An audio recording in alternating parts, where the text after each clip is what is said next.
Good evening, traders. This is Alex at PureTick.com, and I want to go over just a couple of ideas regarding the tick indicator and how we might use it to just get 3 to 6 points better on our fills if we can, trying to get a better price on our entries, whether we're going long or short. What I have is today's Tuesday, and we're talking about, I guess around 1 o'clock. Let me go back. On the left here, you see the prices, okay, and on the right, you see the tick indicator. And on TradeStation, that's $TICK.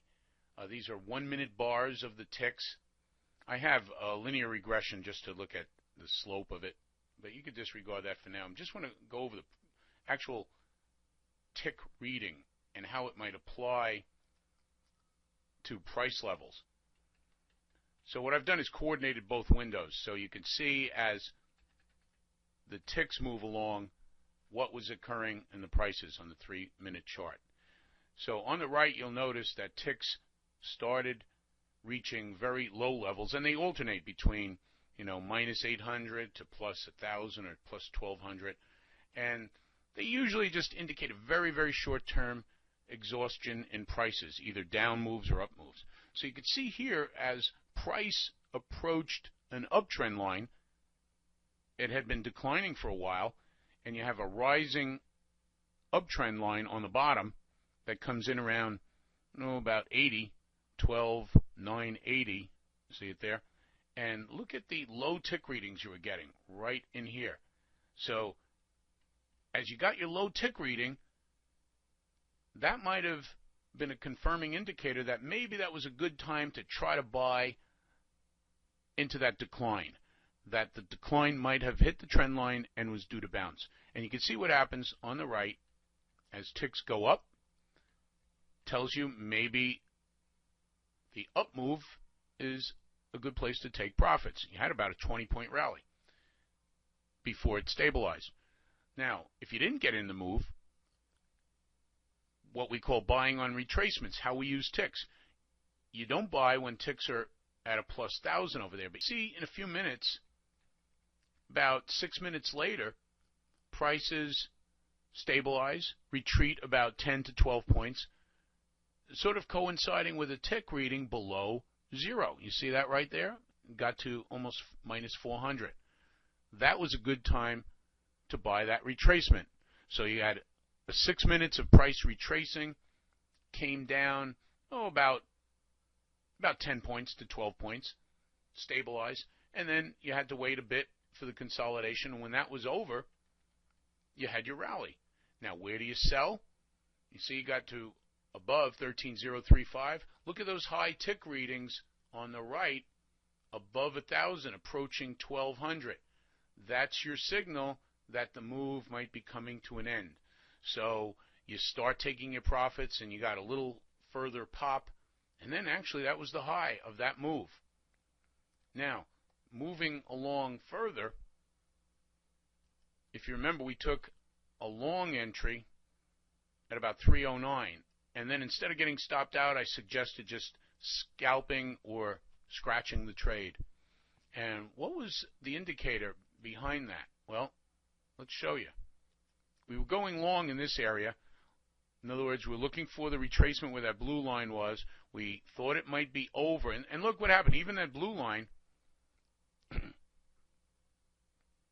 a blue arrow, you see what happened with ticks? You see that little spike down to minus 400? Right there where that blue arrow is.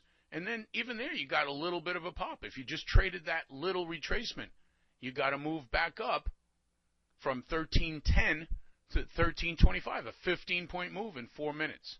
That's not a bad trade. So what tipped you off that you may have gone down or the move might be over? Look at these. After we went long, we had a sell-off, didn't get stopped out, but then as the ticks rallied on the right to above 800 again, to almost 1,000, look what happens to your price on the left. It barely comes in to where you got in. That is a very dangerous sign. Didn't know that obviously it was going to turn around and go down, but that's telling me at least the trade's not working. when ticks are rallying and prices are lower, well, you could perhaps take it short. I wouldn't necessarily do it there because the filters were still positive, but your trend line certainly broke.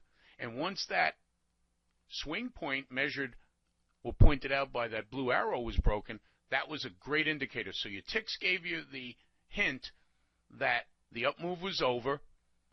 They couldn't sustain any more price up move with the higher ticks, flushed out, and then you got your sell-off. That gives you a little more confidence that when that trend line's broken, everybody's going to be pouring out the window. And where do you take profits? You know, I was talking in the room, so I really didn't get that chance to get in there around 10. So I shorted it on that little retracement up. You see the next bar here? After it reached that low, it went back up to like 1306 here. You see that 3 minutes later? Again, on a little bit of a tick rally. Do you see that? From minus 800 to plus 200. That's where I got my little 5 points on 20 contracts. It was a little scalp. It doesn't look like much there, but it showed you that the price was ready to go. On the other hand, if you had caught that breakdown, this low tick reading right here was really saying this trade is just about over.